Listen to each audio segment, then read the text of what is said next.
Мотивацията е вълнуваща. Всички сме усещали онзи прилив на енергия, когато гледаме вдъхновяващо видео, четем книга или слушаме силна реч. В тези моменти сякаш нищо не може да ни спре. Изпълнени сме с желание да започнем нещо ново. Тренировки, проект, промяна в живота. Но ето истината. Мотивацията е нетрайна. Тя идва и си отива като вятъра. Ние не можем да разчитаме на нея, за да изградим дългосрочен успех. Мотивацията е като искра. Запалвате за кратко, но бързо угасва. А за да поддържаш огъня, ти е нужно нещо повече. Това нещо е дисциплината. Истинската тайна на успеха не е да чакаш да се почувстваш мотивиран. Истинската тайна е да имаш дисциплина. Това е способността да правиш правилното нещо, дори когато нямаш желание. Представи си човек, който решава да започне да тренира. В първите дни той е изпълнен с ентусиазъм. Купува си екип, посещава фитнеса, говори на всички около себе си колко е променен. Но след седмица или две мотивацията започва да избледнява. Става по-трудно да се събуди рано, умората и работата му отнемат енергията, започва да се появяват оправдания. В един момент той пропуска една тренировка, после още една и скоро напълно се отказва. Сега си представи друг човек. Той също решава да тренира. В началото също е мотивиран, но когато ентусиазмът намалее, той не спира. Дори когато е уморен, дори когато навън вали, той отива на тренировка. Понякога го прави без желание, но все пак го прави. И след няколко месеца резултатите са ясни. Тялото му е по-здраво, енергията му е по-голяма, самочувствието му е на съвсем ново ниво. Разликата между двамата не е в мотивацията, а в дисциплината.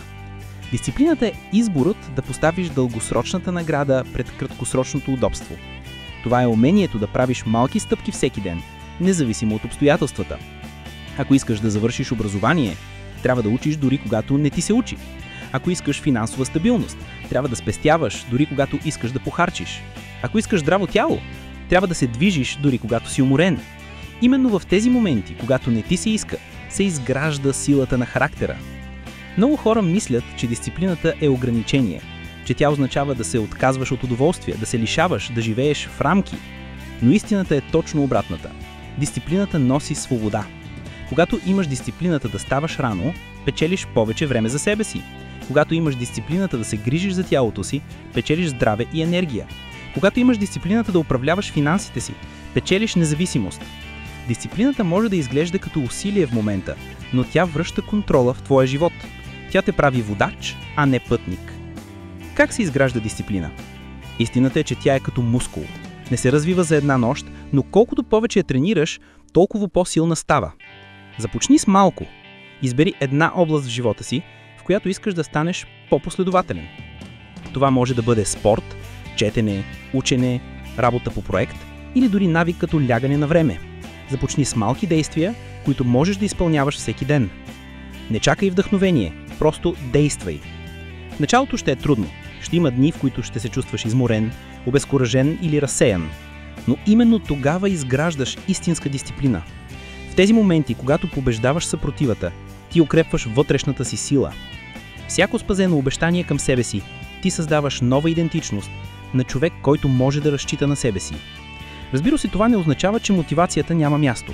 Мотивацията все още е искрата, която може да запали желанието.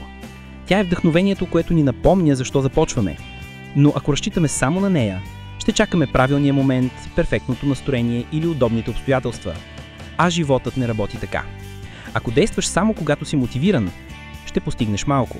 Ако действаш дори когато не си мотивиран, ще постигнеш всичко. Най-успешните хора в света се водят от дисциплина, а не от мотивация.